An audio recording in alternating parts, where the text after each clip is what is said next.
নিজ দেশ থেকে অন্য যে কোনো দেশে গেলে সবচেয়ে বেশি যা নিয়ে স্ট্রাগল করতে হয় তা হলো খাবার। তো পাতায় আসার পর আমরা যে ব্যাপারটা নিয়ে আমরাও ভয় থাকি তা হলো খাবার নিয়ে, কারণ এখানে রাস্তার পাশে পোকামাকড় থেকে ধরে সব কিছু ভেজে বিক্রি করে। তো আমরা দূর থেকে দেখতে পাই হিজাব পরা একজন মহিলা ছিলেন। তো ভদ্রমহিলা উনি কিছু একটা ভেজে বিক্রি করতেছিলেন। তো আমরা কাছে এসে দেখি একটা মোগলাইয়ের মতো, জাস্ট বাংলাদেশে আমরা যেভাবে মোগলাই খাই ওরকম করে কিছু একটা ভাজতেছে এবং বিক্রি করতেছে। আমরা সেই খাবারটা অর্ডার করি। অর্ডার করার পর উনি আমাদের জন্য খাবার রেডি করতে থাকেন।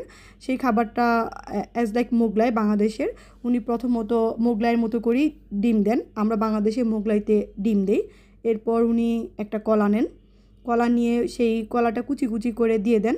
এরপর একটা ডো রেডি থাকে, এই ডোতে উনি এই কলা আর ডিমের এই মিশ্রণটা দিয়ে এটাকে আমাদের সামনেই ভেজে দেন। ভেজে দেওয়ার পর আমরা সেটা খাই। আর ওই দেশে পোকামাকড় ভাজা বিক্রি করতে বলতে তেলাপোকা, টিকটিকি, সাপ কোনো কিছুকেই তারা বাদ রাখে না, সব কিছু ভেজে বিক্রি করে এবং মানুষজন খায়ও কিনে রাস্তার পাশ থেকে। আমরা যেমন বাংলাদেশে ফুচকা ভেলপুরি খাই ওরকম টাইপের তারাও রাস্তার পাশে পোকামাকড় কিনে খায়। এমনকি তারা কুমিরটাকেও ছাড়ে না, কুমিরের মাংসটাকে বিক্রি করে। ওইখানে লিখেই রাখছে ফ্রেশ মিট। তো এর মধ্যে আবার উপরোক্ত খাই। তো আমরা অর্ডার করার পর এটা ভেজে আমাদের জন্য আবার কেটে দেয়।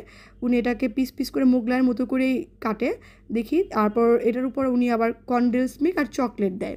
তো ওনার এই খাবারটা আমরা টেস্ট করি। আর বাইরে গিয়ে হালাল হারামের ব্যাপার থাকে দেখে আমরা সবচেয়ে বেশি যে জিনিসটা খাই সেটা হলো ফল এবং ফলের জুস।